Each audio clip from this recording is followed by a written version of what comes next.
Very good morning to you. Throughout the morning, you've been speaking to various politicians. You spoke to Deputy Speaker Letshisa Tsenula, who made it clear that not all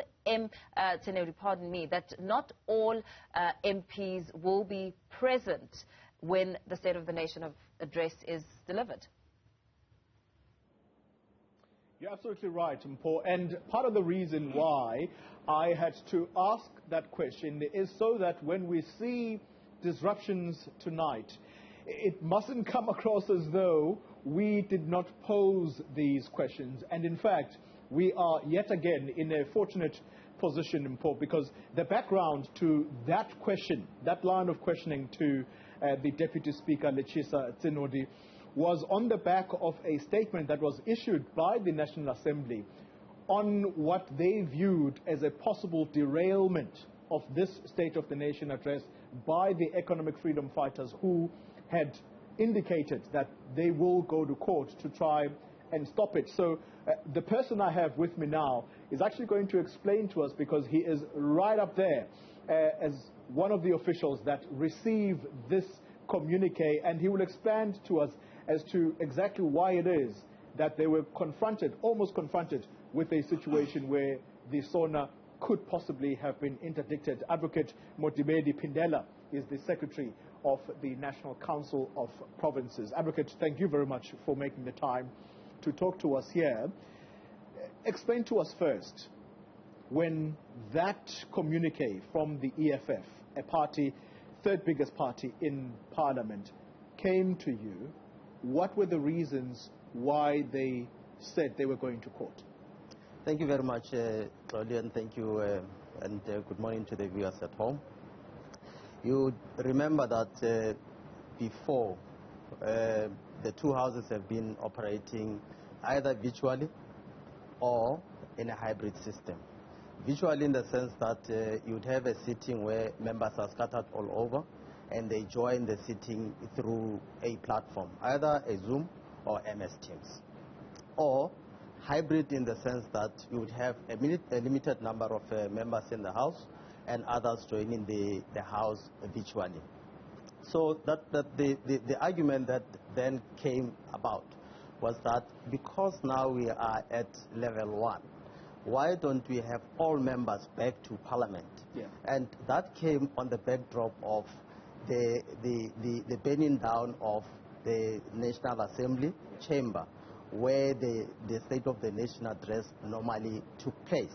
Now, because of that, we had to move to the City Hall.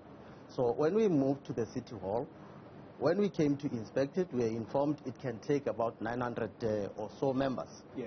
Or people, let me say 900 people seated on the floor of the City Hall. Now, in terms of the regulations, if the hall cannot take 1,000 or so, you would have to look at whether the hall can take 50% of its own capacity. Right. So we had to look at that. And in making sure that we comply with the regulations, we looked at the number of members that can be accommodated in the City Hall. And our calculations brought us to about 300 members seated on the floor of the City Hall. So in terms of the membership of the two houses, National Assembly has got 400 members, the National Council of Provinces has got 90 delegates, plus 10 representatives of SALGA. So that will take you to about 490 plus 10. Yeah. So because the City Hall could not take all the members, we had to look at how many members could be accommodated on the floor of the City Hall. And as I've indicated, seated, it would be 300. So that is the decision that then the presiding officers took, that in terms of the seating arrangement and in order to observe the regulations, we'll have to accommodate the limited number of members or permitted on the floor of the City Hall. My understanding is that that is not the only demand from the EFF. By the way, was the demand that all of the EFF members of Parliament be present in the chamber? Was that the demand? That was the demand, yes. Okay. Yeah. I'm glad you're able to confirm that. The other demand has to do with the drop-off zone. The MPs, as they come tonight to the chamber, the understanding is that they're not going to be dropped off by their own vehicles. They are going to have to get into shuttles. But this was also an issue. Explain to us what exactly the problem was. Look, the City Hall has been declared the precincts of Parliament. And the precincts of Parliament are under the control of the presiding officers, the Speaker and the Chairperson acting jointly. Yeah. So whatever decision that has to be taken insofar as the precincts of Parliament are concerned will be taken by the Speaker and the Chairperson acting jointly. And they have to take into consideration the arrangements around the City Hall and what would be easier, what would be convenient for members to get to the City Hall. All right. So the arrangement was that all members would be dropped. Those who have parking at the precincts of Parliament will park at the precincts of Parliament and will be shuttled here. And therefore, all members will be shuttled to the City Hall in order to allow a free flow of movement at the City Hall.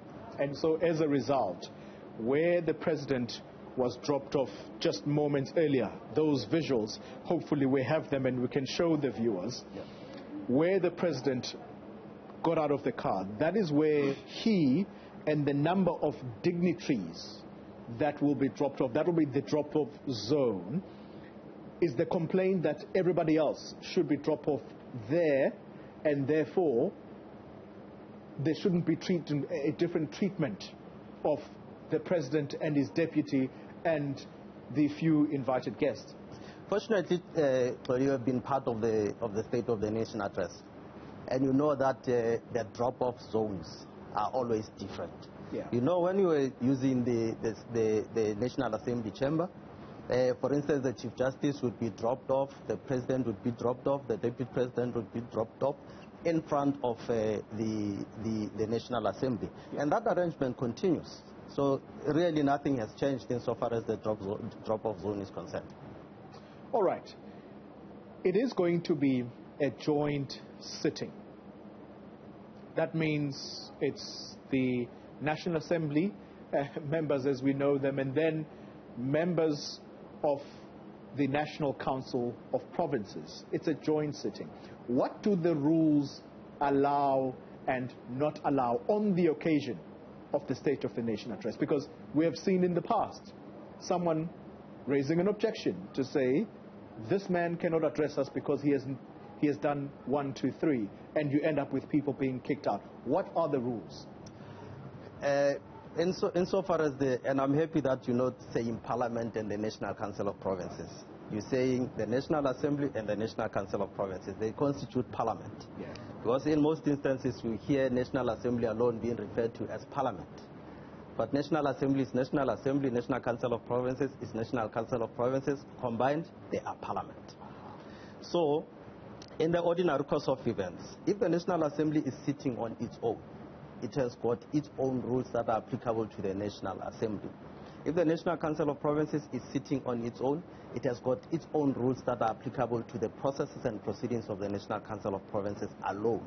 So when the two houses are sitting together, we have what we refer to as the joint rules. Yeah. So we apply the joint rules to the joint sittings. This would be the joint sitting, and therefore the joint rules would be applicable. Yeah. So far as the joint rules are concerned, today, what we know is that we have only one item on the order paper. The order paper would be what tells you what is on the agenda of the House for that day. So what is on the agenda for today is the State of the Nation address. So that's the only item on the agenda today. But it does not mean that members may not raise point of orders like we have indicated. In terms of the rules, they have a right to raise points of orders. The presiding officers must listen to the points of order, and they must make a ruling on the point of order. If they can make a ruling immediately in terms of the rules, they should do so. If they can postpone the handing down of the ruling, they would do so and hand down the ruling in the next sitting or so. So members are allowed, but we must also say this, that as you have indicated, there's only one item on the agenda of today. If there are any questions to be asked, each house has a procedure for purposes of asking questions, either to the President or to the Deputy President or to other members of the executive. And those questions are scheduled. for the President in the National Assembly, President in the National Council of Provinces, Deputy President in the National Assembly, Deputy President in the National Council of Provinces, ministers in both houses also. So if there are any questions to be put, they can be put during question session. But secondly, we're still also going to have the debate on the State of the Nation address. Yes. So the debate on the State of the Nation address will take place on the 14th and the 15th, and on the 16th, the President will reply to the debate. Right. So members still have an opportunity to debate the State of the Nation address, to raise whatever matters that they would want to raise with the President on the 14th and the 15th, and the President can then reply to those issues or to those matters on the 16th. Explained it so well to us. Thank you very much, Advocate Modibedi Phindela, Secretary of the National Council of Provinces. Well, that's the state of play this evening. And it's not that members aren't allowed to ask questions, but presiding officers are ruling over whatever the questions are going to be, and they will be the final deciders as to whether the President can take questions.